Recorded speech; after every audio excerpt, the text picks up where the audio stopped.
র্যাঙ্কিংয়ে ৭২ ধাপ এগিয়ে থাকা দলের সাথে ম্যাচ, সেটিও আবার তাদেরই ঘরের মাঠে। একদিকে যেমন থাকবে কঠিন পরীক্ষা, আবার বাংলাদেশ দলের সামনে এই ম্যাচ হবে নিজেদের প্রমাণের মঞ্চ।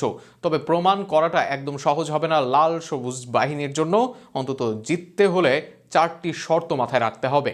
কি কি সেই শর্ত, তা নিয়ে থাকছে প্রতিবেদন। এশিয়ান গেমসের বাছাই পর্বের আগে ম্যাচ কাগজে কলমে যা ফ্রেন্ডলি ম্যাচ, তবে ফ্রেন্ডলি হলেও ভিয়েতনামের বিপক্ষে ম্যাচের মাহাত্ম্য কম নয়। র্যাঙ্কিংয়ে ৭২ ধাপ এগিয়ে থাকা দল তাদের মাঠে ডেকেছে বাংলাদেশকে। এমন দৃশ্য বাংলাদেশ ফুটবলেই বিরল। আর সেখানে ভালো ফল নিয়ে স্টেটমেন্ট তৈরি করতে পারলে আগামী দিনে এশিয়ার অন্য দেশগুলোর কাছেও বার্তা দিতে পারবে বাংলাদেশ।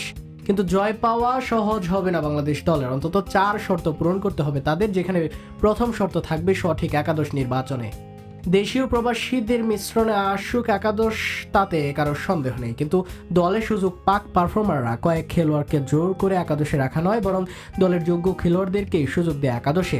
এই একাদশ নির্বাচন ভুগিয়েছে বাংলাদেশকে। হামজা সুমিতদের পারফরমেন্সও হয়েছে মলিন। আর সেখানেই ভিয়েতনামের বিপক্ষে জয় পেতে এটাই হবে বাংলাদেশের প্রধান শর্ত। ভিয়েতনামের বিপক্ষে জয় পেতে শক্ত করতে হবে ডিফেন্স লাইনকে। ঘরের মাঠে শক্তিশালী ভিয়েতনামই যে আক্রমণ করবে একের পর এক, তাতে সন্দেহ নেই।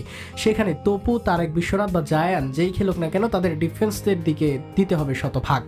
কোনো প্রকার স্পেস দিলেই কাজে লাগাবে প্রতিপক্ষ, এটা মাথায় রাখতে হবে। অপরদিকে গোলরক্ষককেও থাকতে হবে ডিফেন্সের অংশ হিসেবে।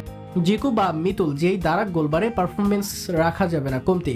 জমাট বাঁধা ডিফেন্সই বাংলাদেশের ম্যাচ জয়ের দিকে ধাবিত করবে। বাংলাদেশের তৃতীয় চ্যালেঞ্জ থাকবে স্কোরিং। ভিয়েতনামের বিপক্ষে খুব বেশি সুযোগ পাবে না বাংলাদেশ, তবে যে সুযোগটাই পাবে সেটাকেই কাজে লাগাতে হবে তাদের। বিশেষ করে আক্রমণ ভাগের খেলোয়াড়দের স্কোরিং স্কিল বাড়াতে হবে। এই ম্যাচে বড় কোনো সুযোগের অপেক্ষায় থাকতে হবে, সেটা করতে হবে যোগ্য ফিনিশিং।